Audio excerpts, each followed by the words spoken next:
Republicans have launched a counteroffensive in the House, as I reported with my colleagues at the Post.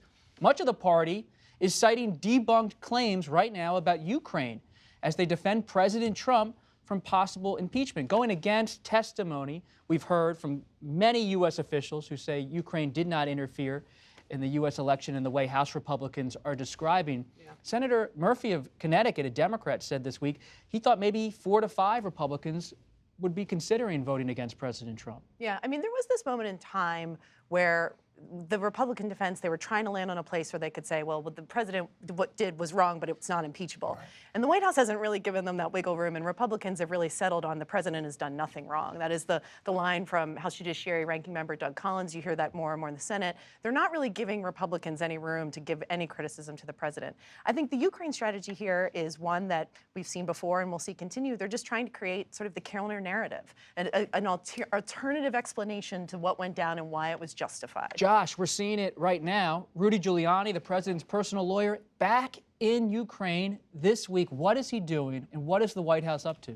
Rudy Giuliani is over in Ukraine with OANN, One American News Network. It's kind of a right-wing conservative network, who is meeting with prosecutors, some of them who have been seen by the U.S. government to be ethically deficient, needless to say, meeting with some of his allies that he's met with before. He's essentially doing what he did the first time all over again. He's looking for more evidence. He's looking to tout this narrative that Ukraine interfered in the election and was out to get President Trump. Obviously, that has been debunked and disputed, as you said, in lots of places and lots of ways. But what Rudy is trying to do is to show there is something here, even if it's just a kernel. It gives people a chance to talk about what he's finding over there. And he's not giving up. I mean, there were lots of White House officials, GOP allies, even some House members who I talked to this week, who were stunned that he would return back to what one person said was the scene of the crime, to essentially moon dance on stage at the scene of the crime. I mean, that was a quote we had in a piece. It's a remarkable move for him to do that. And when you're talking about the timing for the Democrats, the one thing that has united Democrats about the timing is that this idea that it is an urgent matter that is ongoing and that you can't wait for an election to try to out President Trump, that we need to act right now. And Rudolph Giuliani is just giving them the ammunition to push that. As Rudy Giuliani is over there in Ukraine, you have House Democrats releasing hundreds of pages at the House Intelligence Committee this week, a serious report in their view.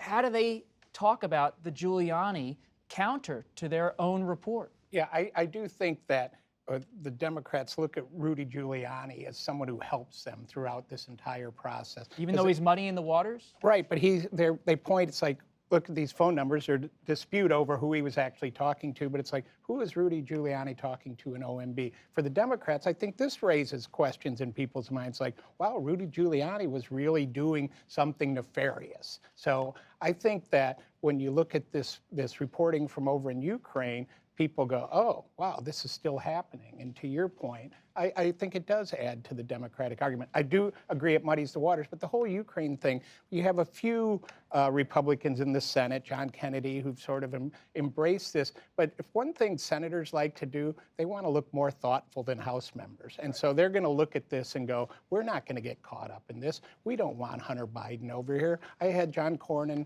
tell me and other reporters this week that this will be a 3-ring circus if we start to get these witnesses in the well of the Senate. So if the Senate Republicans don't want to call Hunter Biden and Joe Biden and Chairman Schiff, who do Republicans call, if anyone? Is it White House officials, as Josh said, or some administration officials? You know, this is where I say the Senate trial is a lot trickier than people are thinking, right? Like, sure, maybe they bring acting White House Chief of Staff Mick Mulvaney to the floor, but you need to be real confident that you know what Mick Mulvaney is going to say, because he is someone that Democrats have been wanting to question a long time. And why not wait for the courts? What is the factor of the courts? The courts are holding up Don McGahn from testifying before the House Judiciary Committee.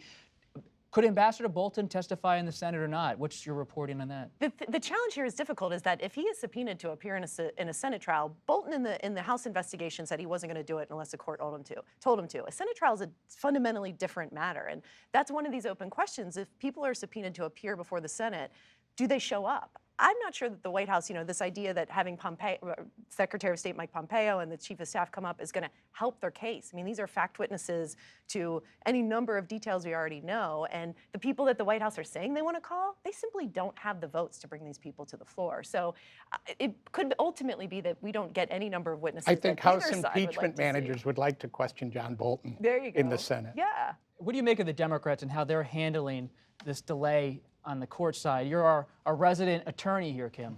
Yeah, well, court delays take a lot of time, and the Democrats, for a number of reasons, including the fact that they want to strike while public sentiment is with them, don't want to wait that long, and they see just tacking on articles of impeachment for obstruction as a better move right now, to move forward now. They don't want to get into the primaries. They don't want to say that out loud, but they don't want to get into the primaries. And there's a real tension about the idea, is refusing to testify before Congress obstruction of justice or not?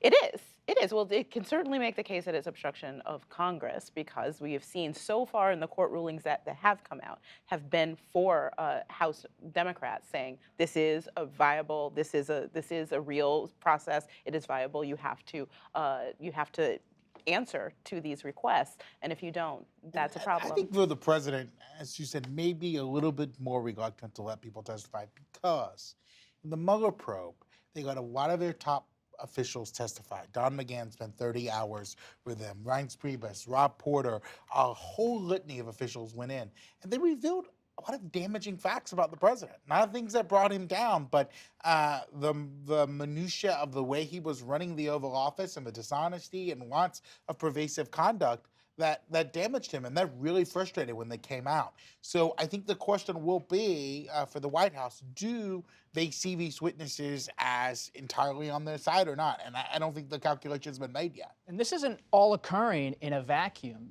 Could this impeachment showdown affect the government spending talks? Government funding, Carl, is expected to expire on December 20th. Yeah, I think I'm hearing signs of progress in these talks.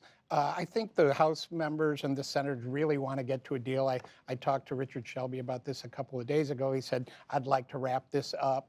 Does anyone really want to be shutting down the government right now? Who's going to be culpable for that? I don't think it looks good. I think they'll try and avoid it. I think if it's up to Capitol Hill, there is absolutely not a government shutdown. The wild card here is President Trump. Will he sign whatever Congress sends him? You ask Nancy Pelosi and Mitch McConnell, they can get a deal, even if it's a CR. Where will the president be? That's always the question up and until he signs the piece of paper. Josh, answer the question. Every time we've had one of these showdowns, the president has played this kind of rope-a-dope game until the last minute where he tweets, I hate this bill, I may not sign it, and they rush over and try to convince him otherwise. And he sees these moments as leverage, and he'll use them for that.